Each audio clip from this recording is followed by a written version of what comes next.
Il m'est très douloureux d'être ici aujourd'hui, de me souvenir de cette horrible rafle. Mes parents étaient des émigrés de Pologne, amoureux de la France, mariés à Paris. Mon père disait que la France, ce sont ses dernières paroles, que la France, de Zola, de Rousseau, de Voltaire, était le pays des droits de l'homme et un pays tranquille pour les Juifs. Depuis 1993, la République française commémore chaque année la rafle du Vélodrome d'hiver, le souvenir des victimes des crimes racistes et antisémites de l'État français, mais aussi celui des Justes de France. Érigé quai de Grenelle à Paris, le monument N'oublions jamais rend hommage aux victimes de la rafle du Veldiv. À proximité, sur l'ancien site du Vélodrome, un jardin mémorial évoque le souvenir des enfants raflés, déportés et exterminés à Auschwitz-Birkenau. Les 16 et 17 juillet 1942, à Paris, quelques milliers de policiers et gendarmes français participent à l'arrestation de plus de 13 000 juifs, dont près d'un tiers d'enfants. Il s'agit de la plus grande rafle organisée en France pendant la Seconde Guerre mondiale. En juillet 1942, le gouvernement de Vichy est encore convaincu que l'Allemagne va gagner la guerre. Il mène une politique de collaboration. Depuis 2 ans, en France occupée, les Juifs sont persécutés, marqués, spoliés. Depuis juin 1942, ils portent l'étoile jaune. Et les Allemands décident soudainement d'appliquer la solution finale à l'ouest de l'Europe. Ils exigent la livraison de 40 000 Juifs en âge de travailler, des hommes et des femmes.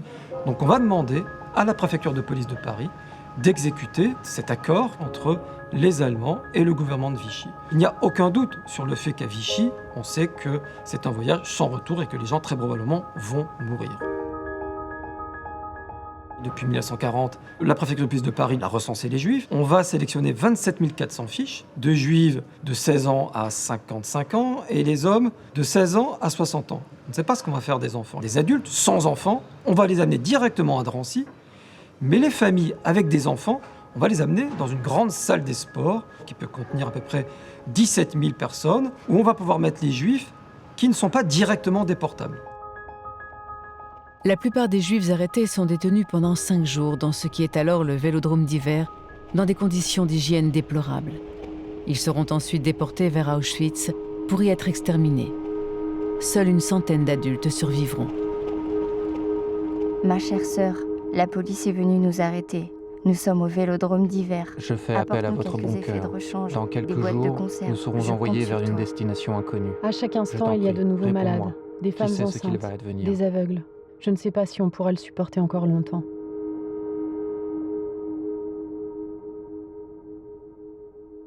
La singularité de la rafle du Veldiv, c'est que les Allemands ne voulaient pas tout de suite les enfants pour une raison simple, c'est qu'à Auschwitz, les crématoires n'étaient pas prêts. On attend les enfants qu'1 mois et demi plus tard.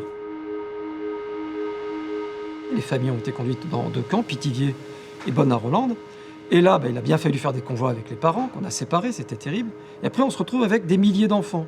Et ces milliers d'enfants, on les a ramenés à Drancy, on les a mélangés avec des juifs adultes qui venaient de zones libres, qui étaient des réfugiés. Et ces convois-là, plus jamais Vichy ne fera ça. Parce qu'ils ont compris qu'ils étaient allés trop loin. Il y a eu des protestations, des évêques, l'opinion a été extrêmement choquée. Plus jamais on déportera des enfants qui sont leurs parents.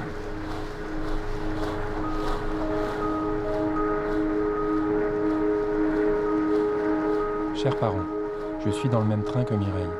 Ne vous inquiétez pas, nous allons bien. Mon chéri, je vous embrasse de tout mon cœur. Nous partons en direction de l'Est. Votre fils chéri. Je vous envoie les meilleurs Nous baisers. roulons vers une destination inconnue. Adieu, au revoir peut-être. Les passés vont vers vous tous.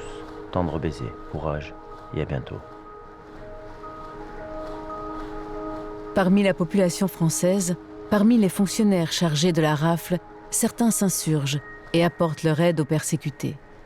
Plusieurs d'entre eux seront reconnus après-guerre comme justes parmi les nations.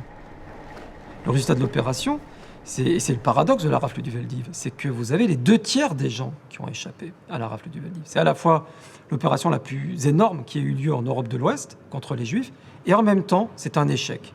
Et c'est un échec pour les autorités parce que vous avez eu un environnement social relativement protecteur, avec des policiers qui ont prévenu, et des policiers qui ont tourné le regard, et des voisins qui parfois ont accueilli dans le feu de l'action. C'est tout ça qui explique ce bilan qui pour les autorités était considéré, c'est un paradoxe, comme décevant. Serge Klarsfeld dit « On retiendra que 1/4 des Juifs de France ont péri à cause de Vichy, les 3/4 ont été sauvés grâce à la population française. » C'est ça la réalité de la solution finale en France. C'est qu'effectivement, il y a eu 74 150 Juifs et Juives et leurs enfants qui ont été déportés, mais vous en avez plus de 200 000 qui ont survécu. Si la responsabilité de l'État français dans la déportation des Juifs de France a été officiellement reconnue par le président Jacques Chirac en 1995, la mémoire de ce tragique événement doit être entretenue afin de maintenir nos consciences en éveil. C'est tout le sens d'une commémoration qui, si elle nous rappelle les heures les plus sombres de notre histoire, exalte la mémoire d'individus qui ont su dire non à l'oppression et venir en aide aux persécutés.